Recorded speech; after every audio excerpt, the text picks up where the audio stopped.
Welcome to Talking Element. I don't know what number this is at this point, but it was another question we had for Never Read a Bible Verse, and today we have Janet. Actually, when I talk to you, I go, Interplanet Janet? She's a galaxy girl? Yes. Almost nobody gets that. And I'm like, I do. Oh. I do. I grew up like watching those videos and like listening to That's those a little songs, like so. this Saturday cartoons, and it's right. Yeah, because it's the same. It's Schoolhouse Rock. Yeah.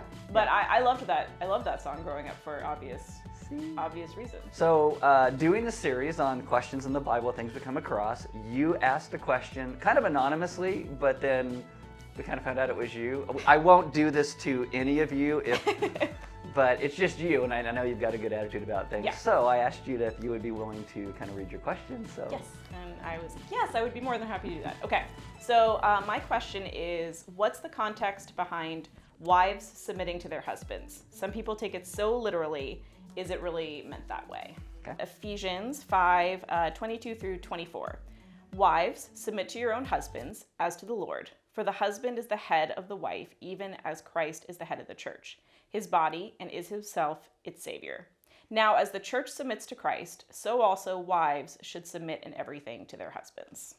Okay, perfect. So kind of, in one of the other videos when I was talking to Michelle, I'm like, so what do we know this doesn't mean? And it's maybe almost a good place to start based on the character of God. So if I asked you that question, what do we know it doesn't mean? What would you say? What do we know it doesn't mean?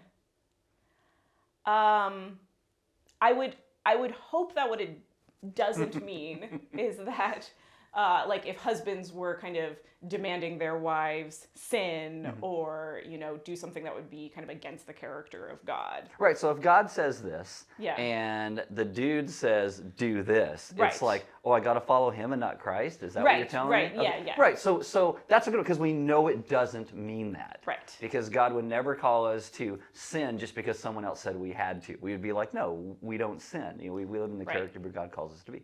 Excellent, that's very good. So what have you heard before that this means? So what I've heard before... The question before was, what are you hoping I don't say?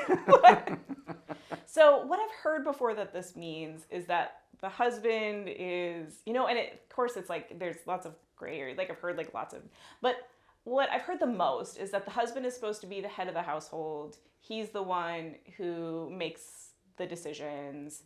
He's the one who is kind of considered like the spiritual head. He's the one. So if my husband and so my husband is Alan. Yeah. Super nice guy, by the way. Yes, super nice guy. If you have an elementary child in the Orchid School District, the odds are good that he's their music teacher. My understanding is like if Alan and I were to have like a disagreement, then instead of what I would hope we would do, which is kind of act as equal partners and have like a discussion and kind of either come to a compromise or, essentially as equal partners make a decision. I'm just supposed to kind of default to what he thinks. But the answer I usually get is, the husband is called to kind of like give his life up for the wife. So isn't that worse? Like between being called to die for your wife, because it's like, the wife is like the church just to Christ, right? And so instead of looking at it as maybe necessarily a positive thing Paul is working towards, it's almost stepped into as the negative. Right. Doesn't he have it worse? Yeah. So submission is bad, right. but he has it worse. Right. And so it automatically starts with the negative connotation of what this word could actually mean. Well, between submitting and dying, wouldn't you rather submit? I guess I'd rather submit and go make a sandwich, right? Yeah, right. Yeah, exactly. And there's a lot that feeds into this. Like I've struggled a lot as well, like in the church, kind of feeling like my personality, I don't fit kind of like a lot of the criteria of what I was grown up and taught of kind of like what a good Christian woman should look like. Well, our culture doesn't like the word submit either, whether it's a man or a woman, and even in terms of who Christ is, because we always want to change what the scriptures say, so we don't really have to submit our lives in certain places where God says, this is what serve, love, glorify me. But what if it's not convenient, God? You know what? Do we submit to him in that? We just don't like the word. But But shouldn't husband and wives be kind of equal partners? Mm-hmm. So shouldn't it be if the wife is called to submit to her husband, then shouldn't the husband also be called to submit to their wife? So let's start here. Okay. All right, here we go. First off, I think when we come at the scriptures, we shouldn't take the tack that this is negative. Okay. I mean, sometimes I think that Paul does write things that are very strong, and sometimes it's like, you Galatians, who has bewitched you? I mean, that's negative, but he says it because he loves them, and it's more, so we should look at it, what's the positive of what Paul could actually be saying here? So let me ask a couple questions, culturally speaking, for you. Okay. What does the word submit mean in your mind? Like, not forget the Bible. We don't want to forget the Bible, but forget the Bible. But you hear that word in our culture. What does it mean to you? I would say our culture is kind of, it would be a deference. So kind of letting somebody else take control. Who's the boss? Who's the boss? Yeah. Yeah, employer, employee. What does the word head mean to you? I ask this question when I do premarital counseling. It's a true and false question, and I say true or false. The man is the head of the home, and I put that because I just want to see how they feel about that question. Yeah. And it's interesting to me because about 80%, probably 85% of women will say true. Oh, okay. And I would say about 65% of men will go, oh, false. And then be like, what? True? because I think they have this thing in them that wants to be able to lead, but they're almost afraid to in some places to do that. And so then what I say is, okay, can you define headship for me? When you say you expect him to be the head of the home, what does that actually mean to you? Because when we hear it, in our culture, it's boss and employee, it's master and slave. So I say, what does that mean? And usually they come down to kind of what you've said. Well, it's a partnership. They're not telling me what to do. And so I look at the guy and I will say, do you understand it better now? Yeah. And I said, and now you have expectations that she does want you to lead in a way that is godly, but not, in a way that's like master and commander versus the guy working on the ship. So when you think of the word head, what do you think? They are the one who all the problems are being taken to. They're the one who is supposed to guide the department in a certain way. But they're the ones who make kind of the final call. So the final decision is left up to them. So that's kind of what I think of when I think of. Okay. So the word submit there, it's actually a military term. And I say it from a white boy perspective, so I probably always butcher it. But it's called hupotasso.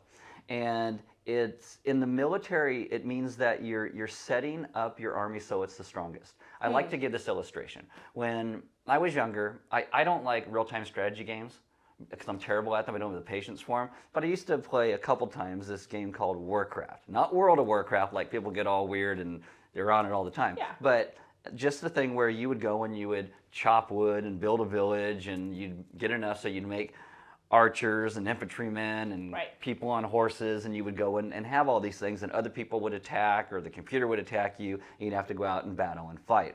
Now what I would do when I played this game is I would build a ton of archers because archers were cheap.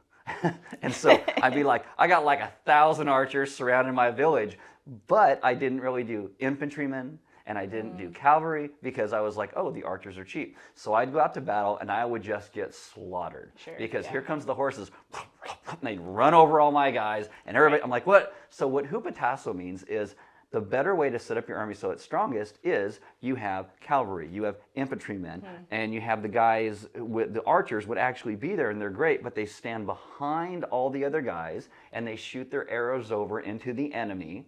And that makes your army stronger because everybody's doing what they are kind of designed to do.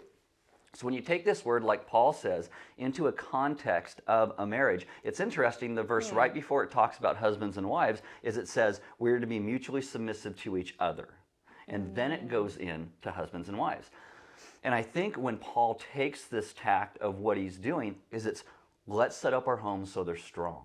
And that means as a team. So it starts off before you get to that with being mutually submissive to then going into this place of how is our family the strongest? Our family is the strongest when we come together and work as a team, how God is designed. And so that doesn't mean that woman make me a sandwich, be Right. barefoot and pregnant in the kitchen or anything like that. It's there are discussions. We come together with this, but we want to do it how we're the strongest. And some people have certain gifts, and that doesn't mean the other person has to have those gifts. And so we can rely on the strength of one another to do what we are good at. Okay. And so when it does talk about headship in there, people have a lot of problems with that. I don't think that means that every decision you guys make, it's all, now Alan, what do you think about this? Can you please tell me? I do think that there are times and seasons where there is a decision that you guys just can't come to together. I will step into that gap because I love her, not because I want to domineer her. So when we read through that entire thing, it comes back to the place of, because this is how Christ loved the church. And it puts that onus first on the husband. This is how Christ loved the church. So when we think about Jesus dying for the church and loving us, when as Christians, even if we have a problem with the word submit in our culture, a lot of us don't have a problem when it comes to submit to Christ. Right. Why? Because we know who he is, and we know what he has done. And that is meant to be the picture of the husband, not in a negative, well, he died and so your husband could die, isn't that worse? But he died. That's love. Yeah, right. That's grace. Right. And so a husband should live as Christ. And I think if a husband is actually living as Christ, a lot of these questions about submission and headship start to go away. Because in our minds, in our culture, we think, yeah, but what if they're a jerk, or what if they're abusive? And people use that out of context.